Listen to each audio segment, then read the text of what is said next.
Okay, so because this is an easy question, we still have 5 minutes left, so I'm going to go over this, right?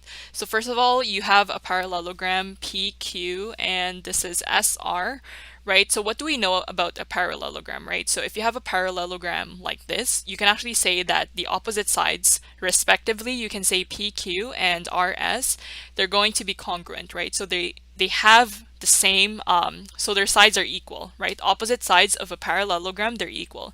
So you can also say that PR is going to be equal to QS, right? But you can never say that PR is equal to PQ, okay? That's just a no-no.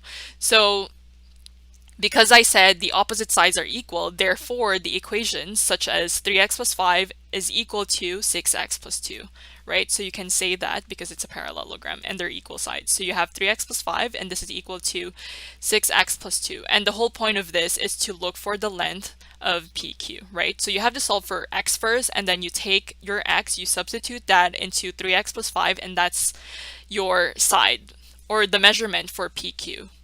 So you have 6x here. If you try to move the 3x to the opposite side, you get 3x. And if you move the 2 to the opposite side, you get positive 3, right? Because it's 5 minus 2, which is equal to 3. Dividing both sides with 3, you get x is equal to 1. So as you can see, once you know that x is equal to 1, all you have to do in order to find side PQ, right, is just plug x is equal to 1, right? So 3 times 1 plus 5, so that's going to be 8, right? So this is 8 units.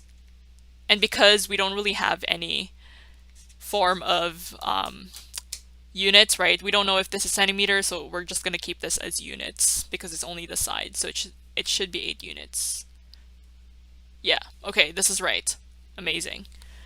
So perfect, solution, and answer. Solution is correct.